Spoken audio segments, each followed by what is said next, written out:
Nama Gubernur Jawa Barat Deddy Mulyadi lagi jadi perbincangan. Mulai dari saat berdebat dengan seorang remaja putri sampai yang terbaru soal kebijakan wajib militer bagi anak bermasalah. Tapi melibatkan anak-anak masuk ke barak militer, emang tidak melanggar undang-undang? Kita bahas dalam diskusi. Menghubungi koordinator penanganan kenakalan remaja setempat yang nanti mereka akan diangkut, dibawa ke komplek militer untuk dilakukan pendidikan.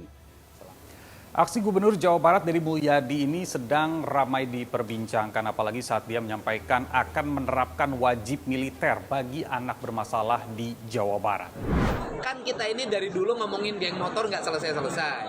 Anak-anak yang mengalami problem di rumah sehingga berdampak tidak sekolah tidak selesai.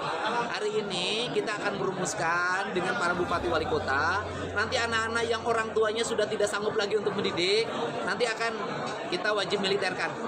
Teknisnya gimana Pak? Ya? Teknisnya apakah sudah kerjasama dan lain-lain? Udah, nanti kabupaten kota ada beberapa kabupaten yang sudah siap. Nanti mana sih anaknya? Nanti ada anak yang tawuran di jalan, kita akan bawa. Nanti saya panggil orang tuanya mau gimana? Sanggup masih mendidik atau kita sekolahkan di sekolah militer? Nanti di komplek tentara atau di komplek polisi, kita sekolahkan di situ selama 1 tahun, minimalnya 6 bulan.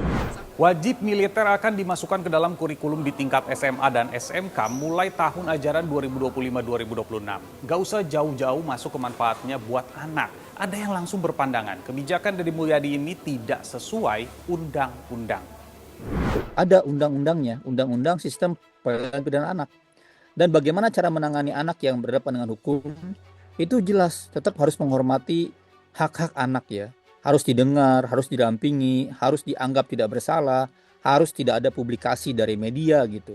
Jadi jelas yang diusulkan atau rencana Gubernur Jawa Barat ini menyimpang dan bertentangan dengan peraturan yang sudah ada.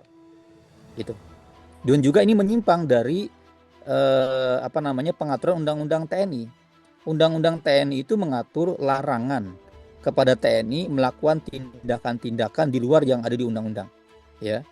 TNI itu hanya 2 fungsinya. Satu operasi militer, ya, itu untuk kebutuhan perang dalam pertahanan ya. Yang kedua operasi militer selain perang, itu pun harus diatur oleh peraturan pemerintah atau peraturan presiden. Tidak hanya soal hukum, gebrakan dari Deddy Mulyadi juga dikritik.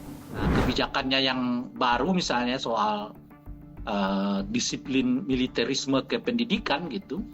Nah itu kan seperti istilahnya itu ya, membuat program sendiri yang belum tentu merupakan kesepakatan daerah-daerah atau belum tentu itu merupakan jalur dari keinginan pemerintah pusat gitu. Harus diingat ya bahwa fungsi gubernur itu kan sebetulnya perantara ya antara pemerintah daerah di tingkat kabupaten kota dengan pemerintah pusat gitu. Alias sebetulnya gubernur itu relatif nggak punya kebijakan. Kebijakannya itu adalah yang mengamankan semua kebijakan-kebijakan pemerintah pusat gitu. Belum lagi soal kepemimpinannya yang lepas dari sorotan kamera. Apa ini untuk melancarkan karir politik di 2029? Nggak bisa dipisahkan juga antara keinginan untuk apa yang kita sebut sebagai pencitraan di satu segi dengan kenyataannya bahwa beliau akhir-akhir ini melakukan atau melaksanakan tugas-tugas tugas-tugas kenegaraannya gitu. Nah itu yang saya lihat akhir-akhir ini. Jadi di satu segi tugas-tugas kenegaraan itu ditampilkan di dalam media sosial sebagai bagian dari upaya untuk melakukan apa yang seringkali disebut orang sekarang sebagai menaikkan popularitas dengan masyarakat gitu. Ngomong-ngomong soal remaja yang terlibat tindak pidana, secara data memang sangat mengejutkan. Berdasarkan Pusat Informasi Kriminal Bareskrim Polri, sejak 1 Januari hingga 20 Februari 2025 atau 1 bulan lebih saja, ada ribuan anak yang berstatus terlapor tindak kriminal. Pencurian, penganiayaan, dan narkoba menjadi kasus yang mendominasi. Terus apakah wajib militer ini sebagai solusi mencegah anak terlibat tindak pidana? Remaja memang masih dalam masa pertumbuhan, baik secara berpikir maupun mental masih labil.